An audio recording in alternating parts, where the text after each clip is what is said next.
Welcome to Voiced. Today's post is from subreddit r/entitled parents by Raindrops143, and it is about a young woman grappling with her overbearing parents who believe they are divinely guided to intervene in her romantic life. Hi, I'm a 24F and I live on my own, out of my parents' house. I have a bit of a situationship going on with my friend. We will call him David, 24M. We had a fling a few months ago, and now it's kinda happening again. It started out just hanging out and enjoying David's company, then it slowly turned into more again. The thing is, my parents knew about the first fling. David used to be inseparable from my dad. They were like father and son in a way, until David and I had our fling. Now my dad is trying to control him, telling him he is to have no contact with me outside of a group chat we are all in. We think this is stupid. A few weeks ago, we were hanging out and we went to Five Below to get snacks and just hang out. While we were there, my parents walked in. They don't live in the same city as me. I live about 20 minutes away from them, and they just randomly showed up at the store right by my house. They claimed it was to find batteries. At that point, my dad confronted David and said that he told him not to be around me, and he told me he isn't going to care anymore and not to go crying to him when I get heartbroken. My mom texted me later saying it was totally the Holy Spirit revealing that something was happening so they can intervene. I'm kind of glad that happened because after David and I left, that opened up a conversation about what's going on between us. We both enjoy our company, and we both have feelings for each other, but we are taking it slow. While we were talking, my dad is texting me 3-page essays on why I'm stupid for not doing as he says, and that he is no longer invested. He told me David only wants me for one thing and doesn't care about me as much as he does, and that if David is in love with me, he'd ask him for permission to date his daughter and play by his rules. David told me he does really care about me and that it's a lie that he doesn't. Anyways, we decided to continue hanging out, especially since my dad said he no longer cares. We both have annual passes to Disneyland, so we decided to go together after work. While we were there, my mom and dad texted me asking if I was at Disneyland. I ignored their texts. We were there till closing, and as we were walking out, my dad walked up to us with a Starbucks bag and asked to talk. David kept walking and said no, and off me wanting to keep the peace, begged David too, and he said no. I told him I'm his ride, and he said he'd just get an Uber, and I told him no, so I just left my parents there and left. I cried in the car, and David told me it's not my fault. While I was in the car, I texted my mom how she knew I was there, and she said, God is watching, and I asked again how she knew, and she said she'd meet me at my house and tell me, and I said no, you will not meet at my house. That's weird, Mom. How did you know I was at Disneyland? She stopped messaging me, and then my dad messaged me. If you want to know how we knew you were there, you can talk to us in person. We brought peace, and we tried to be loving, even though I knew David was doing stuff that he said he wouldn't do. I just want him to care for you as much as I do, and your mother does. But you're gonna find out, honey, and it's really sad. He had every opportunity right there to confess his love for you and to ask us for space. We could have had a good discussion, but instead, he was a coward and ran away. From here on out, you are not to come to my home. We can meet in public to talk about how we knew you were at Disneyland because we had every intention of telling you, and that was going to be part of the conversation. I've never lied to you, and I never will. I do not have anything to hide. That conversation could have been great, and we're still willing to have it, but David sadly is not. I did nothing to him to deserve the treatment that we got from him, and I've never treated him any way other than I would treat a good son. I hope and I pray that he doesn't do what I know he's going to do. Wolves come into the sheep, and they separate the sheep from the flock, and then they devour the sheep. But the good shepherd will protect you, and if David ever was a sheep, he will listen to the voice of God, the people that loved him and cherished him. I love you, and I wish nothing but the best for you. If you want to talk, we are willing to talk to you about anything you want to know. I responded with, Dad, I don't expect him to be in love with me. That's way too soon. And if you don't want to hide the truth, just explain how you knew I was there. I will not be meeting in person for a conversation that can be had over text. He then responded with, then don't meet with me. That is how it's going to come out, because you need to see my demeanor and everything. And shame on you guys for trying to point the finger back at us. You guys are the ones that are not doing right and hiding.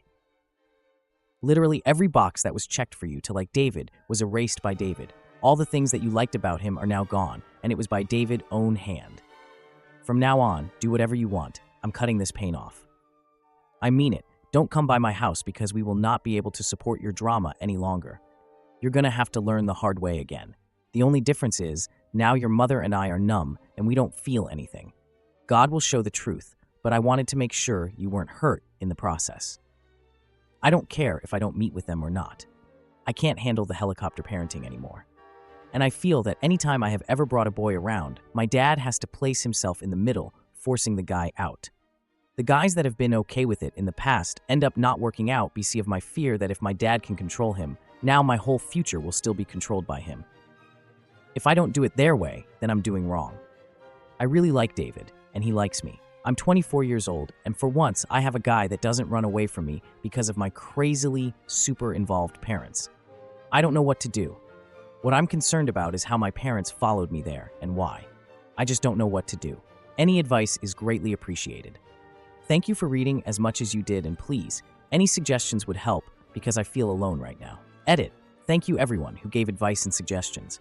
I decided I'm going to let myself settle for a few days. I'm going to agree to hear my parents out just to know how they got my location. As controlling as they are, I still love them, and I can say with certainty they have always been honest. My dad said he will tell me how they found out I was there in person. I'm going to give myself a few days to get my own nerves and emotions down. I'll post an update when that happens. Honestly, thank you everyone. It's nice to see I'm not crazy and that I'm not a terrible person. It's reassuring to see that this isn't normal behavior, and I can't take you all enough for that. It gave me a bit of a peace of mind, to be honest. Thank you all for giving advice to a no-name person on Reddit. Edit 2. I texted my dad and told him I'd be willing to talk within the next few days. He then told me I need to find a new phone provider. This is the last bill I've connected with my folks. They pay for it in their account. I just pay them back for my line every month. I think that cancels out them tracking me via phone provider, especially now, since this is another attempt to control by using fear of cutting off a service I can very easily get on my own. I looked for any AirTags, I couldn't find anything. He still refuses to tell me how he tracked me unless I meet with him, my mother, and our pastor at our church. Dad, I met with them today. My pastor and his wife had my back 100%. My dad told me how they found me. I guess I was still sharing my location with him on my phone through messages. He said, God revealed that he still had my location. My parents then drove to my house to see if my car was there. Saw David's care there. We carpooled to Disney, then waited outside of Disneyland till we left. I told them that's freaking weird, and that makes me uncomfortable. They said they did it out of love because they were concerned, my comrum. Basically, my pastor and his wife are 100% behind my back regarding dating who I want, not letting my parents decide. I should have the opportunity to decide if I like the guy first, one-on-one, then bring him to meet my parents. It's a little different because we have all known David for years, but still, I have the right to decide when my parents will be involved. My dad did not like this. He said he'd leave the church and then blocked me on all of his social medias. He said he can't stand around and wait for my heart to get broken, and the whole time he was trashing on David. He called me a few names that were extremely hurtful, and I was glad to see the pastor had my back. They told me I am no longer under his roof. I'm not doing anything wrong. The conversation ended with my dad claiming he wants to go no contact, which I'm sure he won't follow through on. It sucks. I love my parents, but in my dad's eyes, if he can't have control over this aspect, I don't get him at all. And that's probably how it's going to be for a while. Thank you guys. Wow, what a wild ride. It's incredible how a situation can spiral out of control when parents feel the need to protect their kids, huh?